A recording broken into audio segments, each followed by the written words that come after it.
Ever wished you had like a brainstorming buddy available all the time? Someone to help you bust through writer's block or hmm like spark new ideas and stuff, maybe even polish your final draft. It's kind of the promise of ChatGPT for creative work, and that's what we're diving deep on today. Yeah, and it's not really about like replacing humans or anything. It's more about giving a boost, you know? It's a tool that can amplify your own creativity and not just with writing either, like across all sorts of stuff.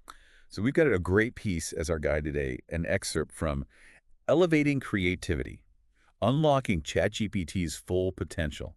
And it's got like insights and research, even real-world examples. So by the end of this, you'll get how to use ChatGPT for your own creative stuff, and we'll even give you some techniques to get started. Okay, so first things first, we need to make sure we're all on the same page here. Mm. ChatGPT, at its core, is it's AI. It's built on something called natural language processing. So can you break that down a little? What does that actually mean for someone who's using it? Imagine trying to teach a computer to understand not just like words, but the actual meaning behind them, the context, maybe even like emotion.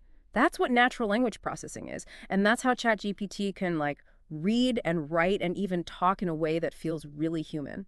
So it's not just spitting out stuff it's already been programmed with. Nope, not at all. It learns and adapts, constantly refining its understanding based on all the data it's trained on. That's what makes it so powerful. It can handle tons of topics and all sorts of creative tasks. There's this stat that really blew me away.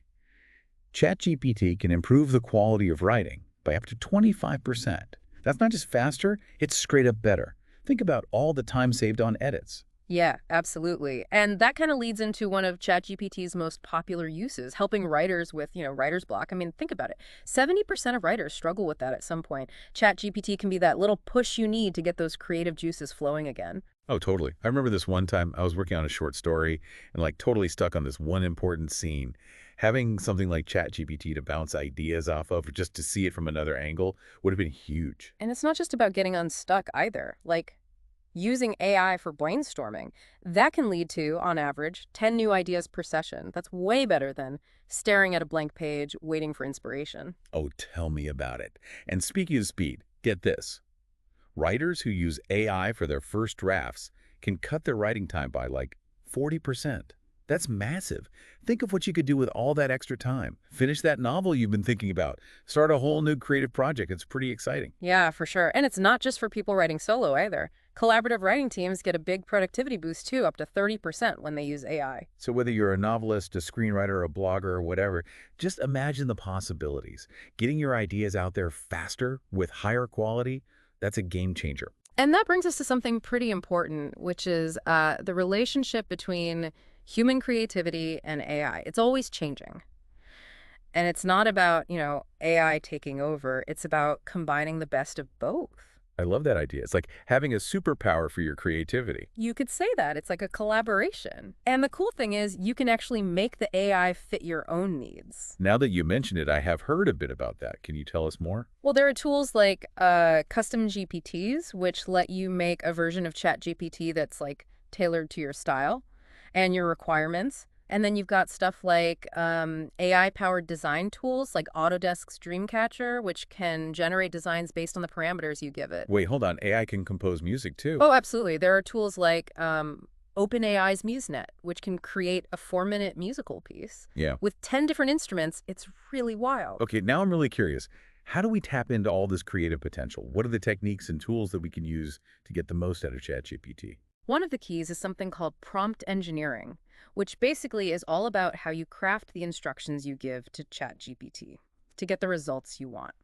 So it's kind of like being really specific with your order at a restaurant. You'll get a better meal if you tell the chef exactly what you want. Exactly. The better your prompt is, the more detailed, the better ChatGPT can understand you. Then there are these advanced settings within ChatGPT, and you can tweak those to really fine-tune what you get. Sounds like there's a lot to explore. Where should we even start? Don't be afraid to, just play around, see what happens when you change different settings. You might find some hidden features you never knew about. And don't just stick to ChatGPT either. Think about using it with other creative tools, especially for things like market research or SEO. So it's all about being a lifelong learner when it comes to AI. Exactly. Now let's talk about something else besides writing. ChatGPT is changing the world of visual art and design too. Okay, this is where things get really interesting for me. We're talking about ChatGPT being able to create visuals, right? Based on text descriptions. Yep, that's it. Imagine describing your dream artwork in detail and then having AI actually make a visual for you. Wow, that's incredible.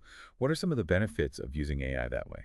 For one thing, it unlocks a whole new level of creativity, especially for folks who maybe wouldn't consider themselves artistic. It's like having a virtual assistant that can help you actually see your ideas. Plus, it makes creating art more accessible to people, even if they don't have the skills or training to create it the traditional way. That's awesome. It really does democratize things, doesn't it? But with all new technology, there are always some challenges and stuff to think about, right? Right, of course.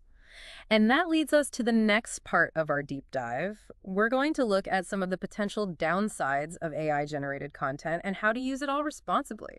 So we talked about ChatGPT for writing and even visual arts, but the excerpt mentions it can be used for other creative stuff too. What about music? Mm. Like composing music. That always felt, I don't know, so human to me. Yeah, it's true. Music and human emotion and expression, they're super connected.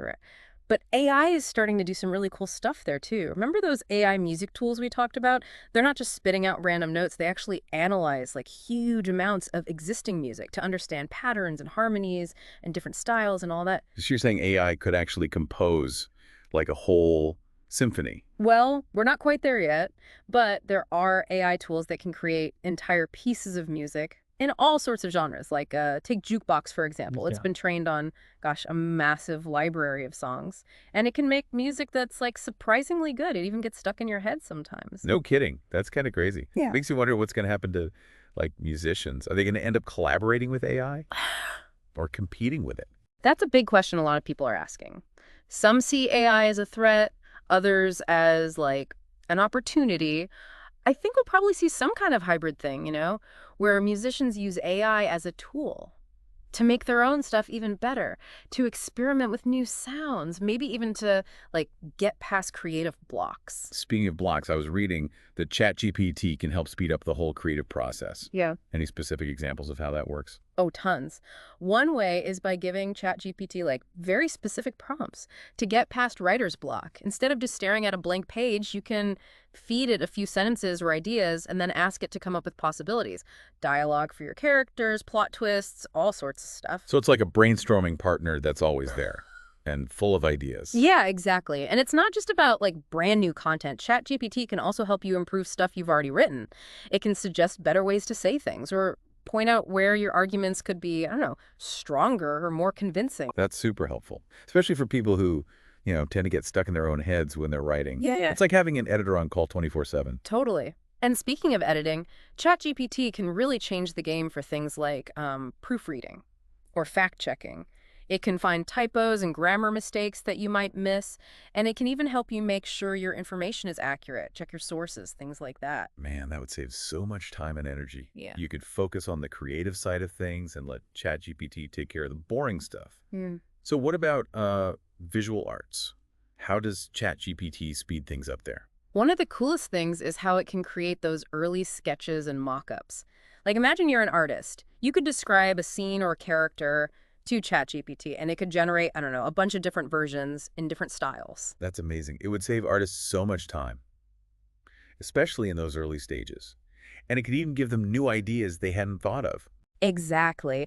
And then you've got AI tools that can take those initial ideas and refine them even more. There are tools that can automatically colorize black and white images or create 3D models from 2D sketches. Pretty wild. It really does sound like AI is changing everything for creative professionals. But what about the rest of us?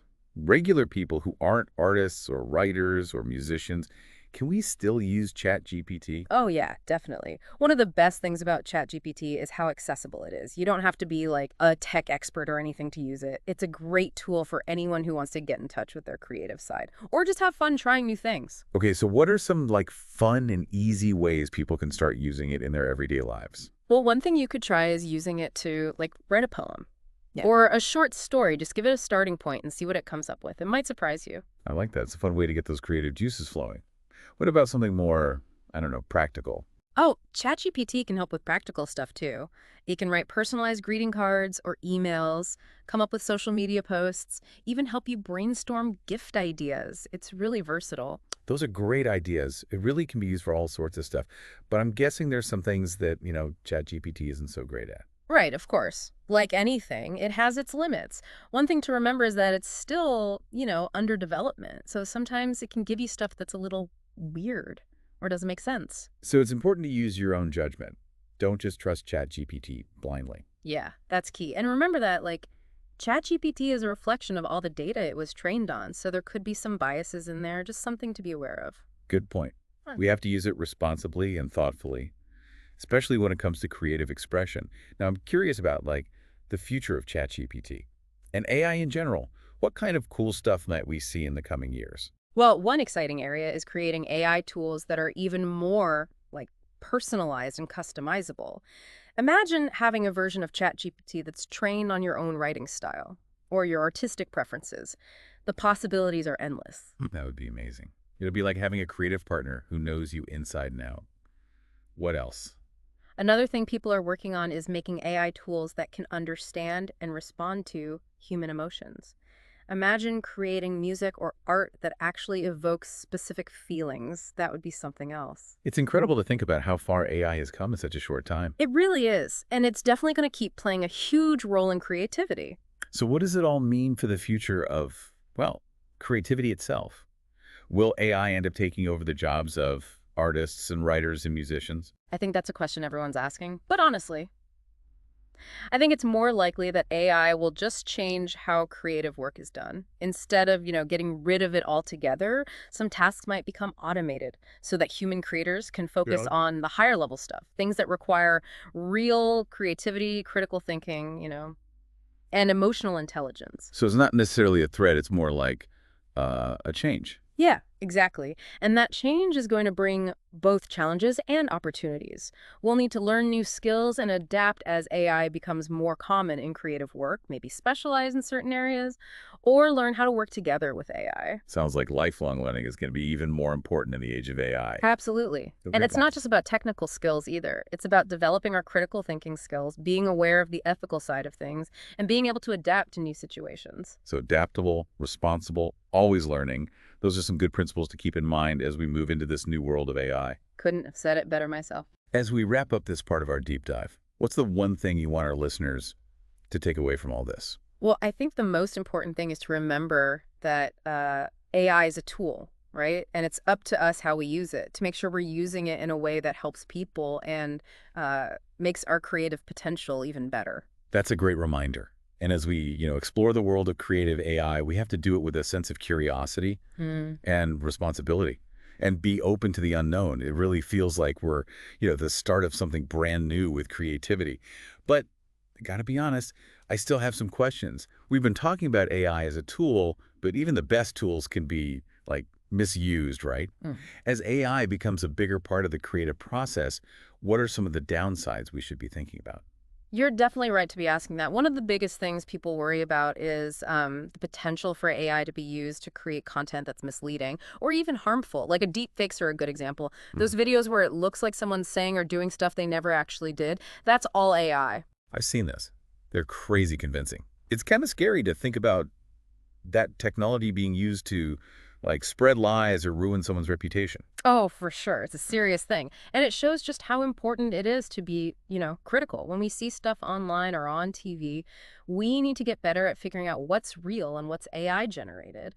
And honestly, be careful about anything that sounds too good to be true or just plays into our own It's biases. like we need a whole new set of skills, right? Yeah. For how to understand media in the age of AI. Yeah, exactly. And it goes beyond just being critical of the stuff we see. It's about being responsible. Yeah. If we're using AI to create stuff, we need to be upfront about it. We can't use it to trick people or manipulate them. That makes sense. It's on us to use these tools ethically. What are some other potential problems with using AI for creative work? Well, one thing that comes up a lot is jobs. Will AI eventually replace all the human artists, writers, musicians? It's a good question, and it's complicated. Yeah, I figured it wouldn't be a simple yes or no. Nope. It's more likely that AI will just kind of change how creative work happens, not get rid of it completely. Some things might become automated, which would actually free up human creators to focus on the things that really require a human touch, the real creativity, critical thinking, emotional stuff. So not a threat, but more like A shift. Yeah, exactly. And that shift comes with, like, good things and bad. As AI gets more involved in creative work, we'll have to adapt, learn new skills, maybe become super specialized in something, or learn to work well with AI as, like, a partner. So lifelong learning is more important than ever. Totally. And not just the techie stuff. It's about being able to think critically, being aware of ethics, and being ready for change, rolling with the punches. Adaptable, responsible, always learning. Good stuff to remember as we, go further into this AI world. What's the one thing you want everyone listening to remember from all of this? Approach AI with, like, a sense of wonder and curiosity, but also, don't just accept everything. Be a little skeptical. Think critically. AI is powerful, but it's not magic. It's up to us to use it the right way to help make our creativity better and hopefully make the world a little better too. That's a great way to put it. This deep dive has given everyone a taste of what ChatGPT can do. And AI and creativity as a whole. Now is your turn to explore. Experiment, create, ask questions, and never stop learning. Thanks for joining us, and we'll see you next time.